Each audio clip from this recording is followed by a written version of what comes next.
Bueno, y con eso acabo mi presentación. Así de simple. ¿Qué dijiste? No te escuché muy bien. ¿Que no acabamos ya? Entonces, ¿qué estaba hablando? Bueno, me imagino que ya pasé por la parte de los dragones y Ledo. ¿Tampoco? No, debe ser imposible. No, sí, entonces me imagino que ya conté todo sobre el Roma. ¿Nada? ¿Que no he empezado a hablar?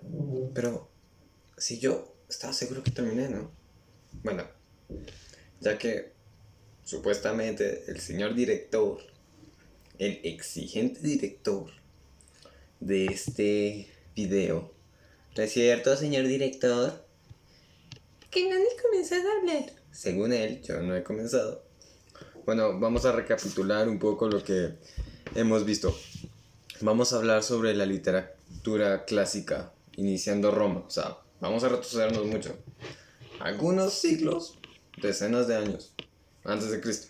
Sí, ese señor barbudito, el de... Ya saben, ¿no lo conoce? Cristo. Bueno, sigamos adelante, no nos quedemos ahí. Todo empieza en Roma cuando hay una pequeña fusión entre la literatura, el teocentrismo y el antropocentrismo. Entonces, imaginémonos a nosotros los humanos. Sí, yo soy humano. Y a los dioses, yo soy un dios, yo soy todo lo que voy a hacer y todo lo que soy. Yo soy omnipotente y bla, bla, bla, bla, bla. Y imaginemos que unos hombres algo desquiciados se les ocurre la idea de fusionarlos. ¡Pum! ¡Oh, por Dios! ¿Qué pasó aquí?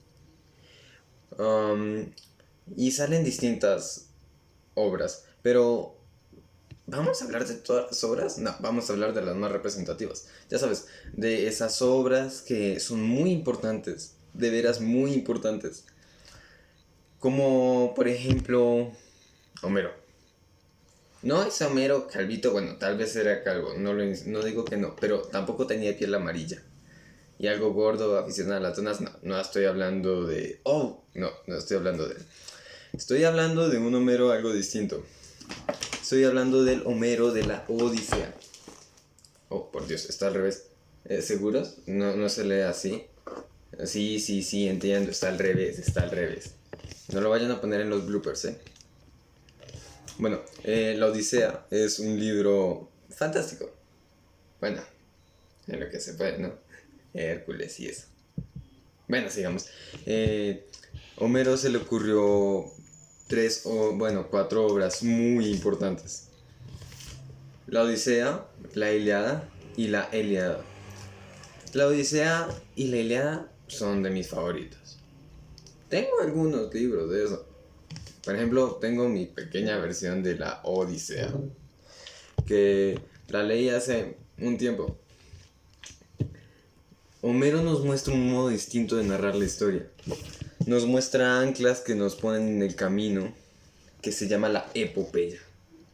Sí, sé que suena Popeye, pero no, la epopeya no come espinacas y se vuelve fuerte.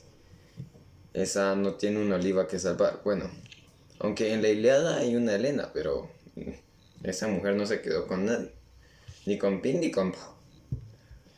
¿Quién sabe qué habrá pasado con esa mujer? ¿Quién sabe? Bueno, tomando otro tema. La Ilíada, que lamentablemente no la tenemos porque el presupuesto no alcanzó. No me reniegue. Usted sabe que no debimos haber comprado ese libro. Alcanzaba para la Ilíada, ¿ve? Alcanzaba para la Ilíada.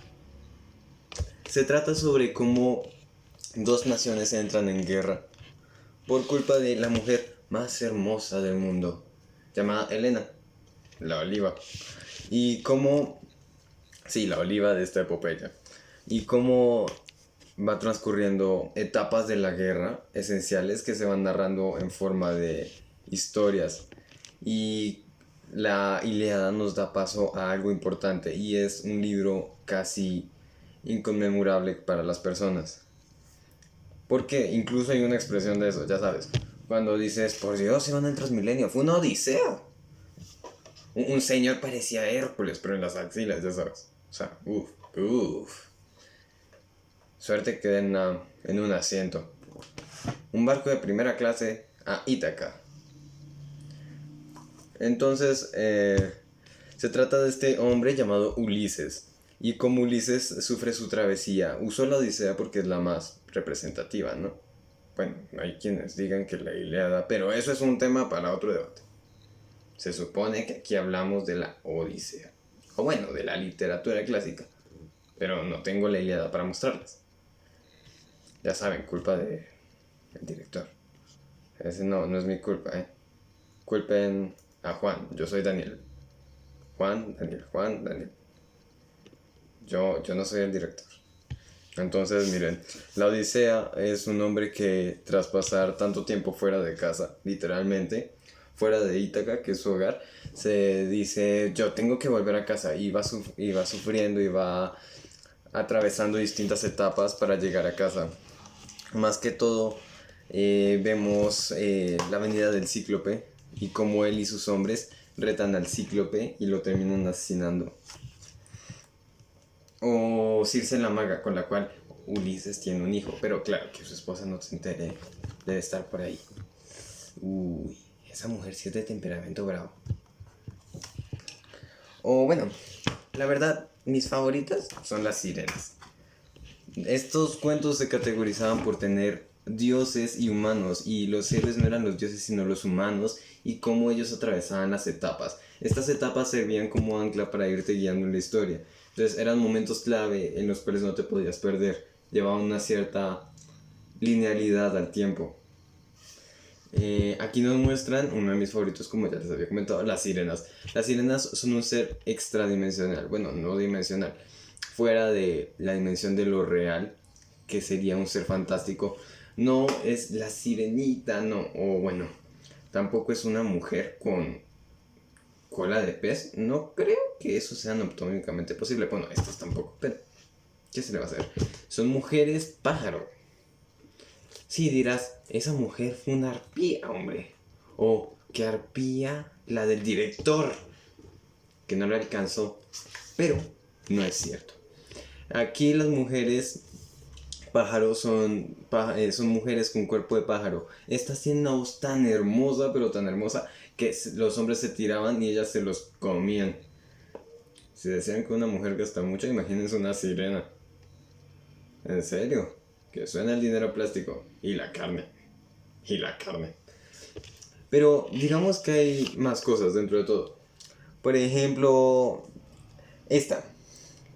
Caribdis y la Escila. Bueno, Caribdis es un monstruo mitológico que curiosamente se fusiona con uno de los dioses. No refiero a que se fusiona, sino que sus destinos se juntan. Imaginen a Hera, la... ¿Cómo explicarlo? La esposa de Zeus, cuando vio que su esposo la estaba engañando, pues, oh por Dios. Pero bueno, Zeus no es un corderito de Dios, imagínenlo. Entonces, imaginen cómo Hera se puso cuando vio que su esposo la engañó. Pues fue tanto el enojo que condenó a una mujer a ser horrible. Y Zeus quedó tan horrorizado que la mandó al fondo del mar. Pobre mujer, no se lo merecía. O sea, ella no era una arpía, ella no era Zeus. Zeus es el director, con su secretaria.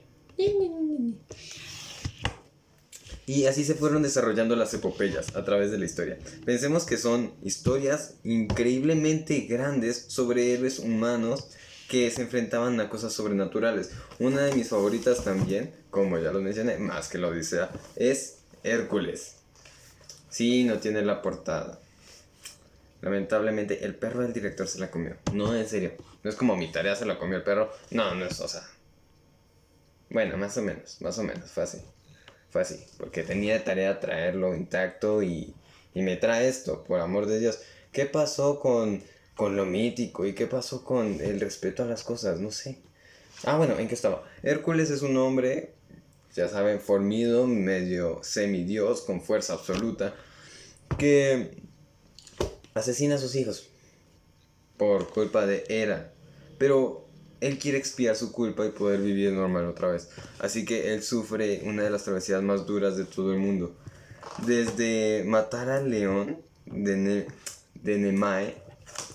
Incluso él fue el que venció a la hidra. Ya saben, como el del como el de Disney, pero más panzoncito y menos fuerte. Este hombre literalmente hizo hazañas más grandes de las que cualquier otro hubiera hecho. Y retó a todos los hijos de los dioses, bueno, no los hijos, los animales indirectos de estos, acabando uno por uno.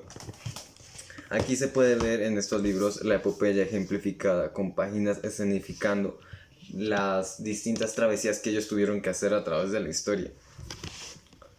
Esto dio paso a muchísimas cosas. O sea, sé que faltan temas que ver, pero dieron paso a muchísimas cosas. Las aventuras y la linealidad la dieron estos libros. Imagínense ir leyendo felices y Pepito Pérez iba camino a matar a la Hidra y después...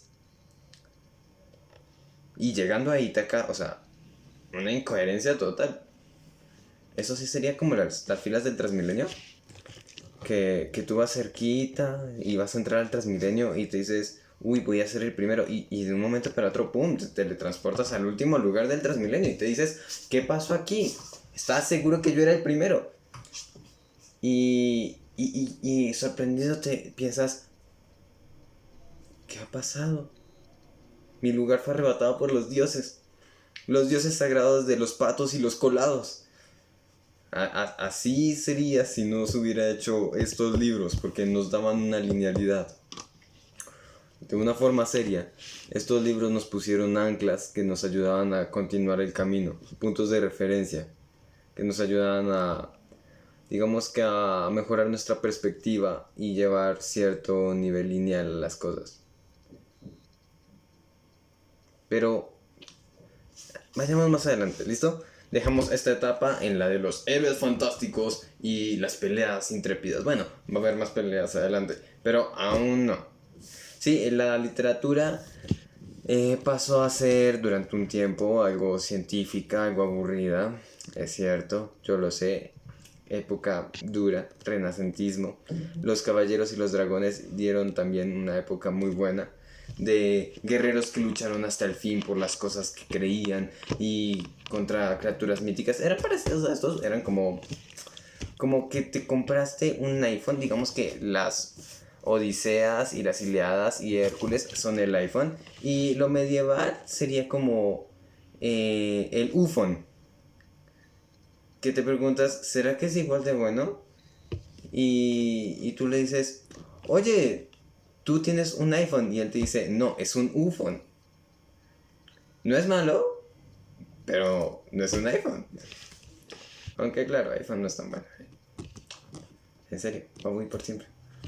Después de esto, sigue una etapa distinta, una etapa en la que se critica un poco más al ser humano. ¿Por qué?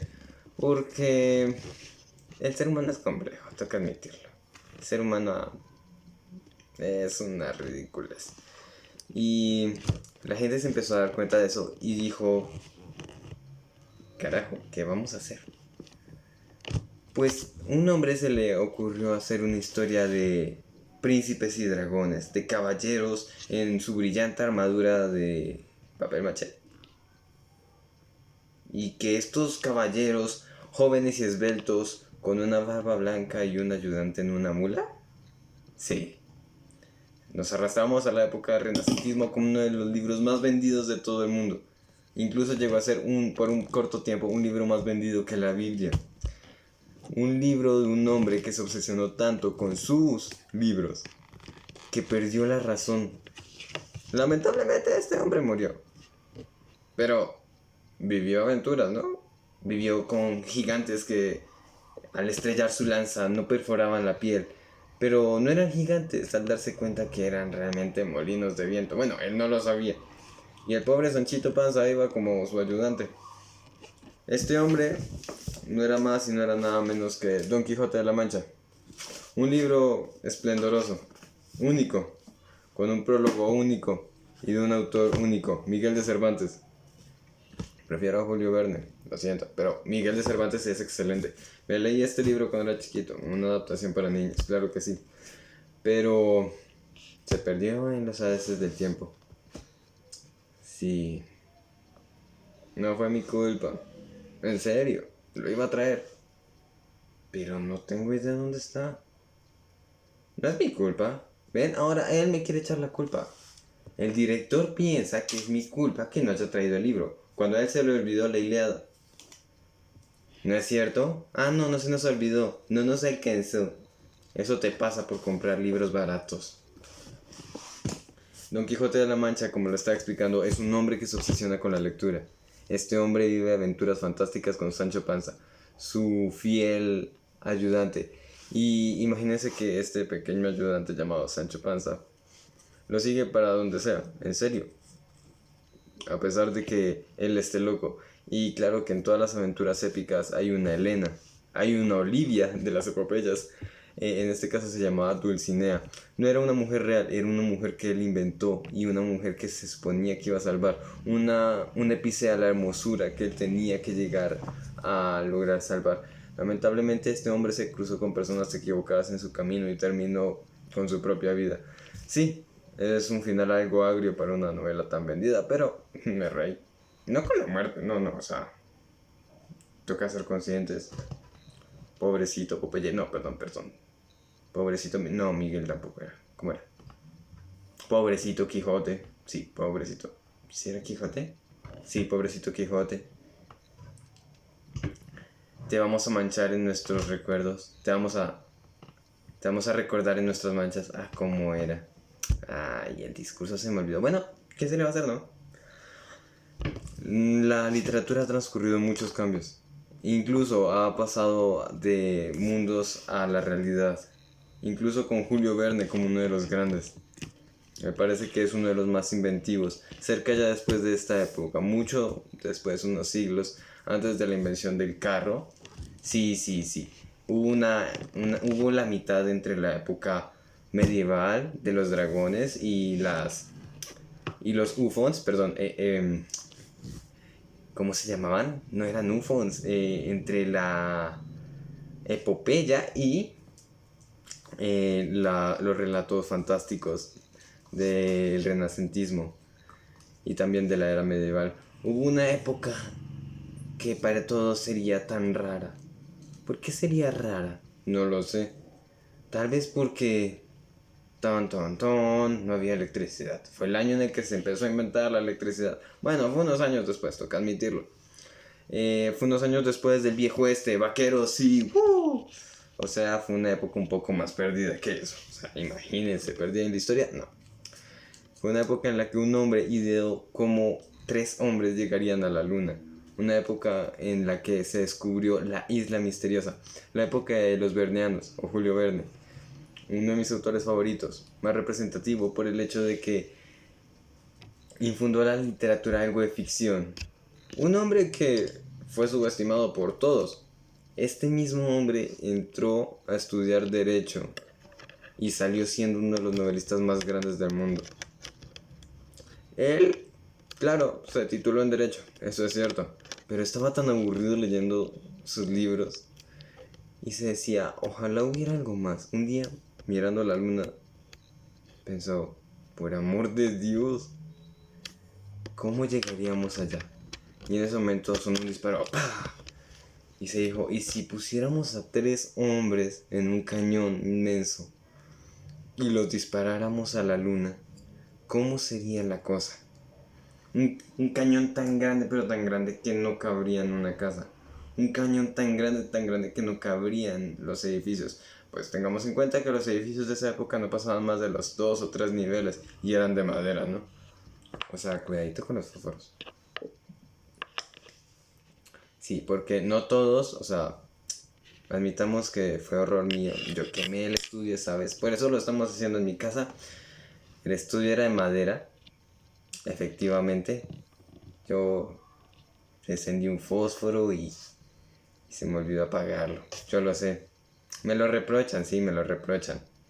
Pero no afectó el programa, ¿no? O sea, aquí estamos dictando algo increíble. ¿Y qué vamos a hacer? No lo sé.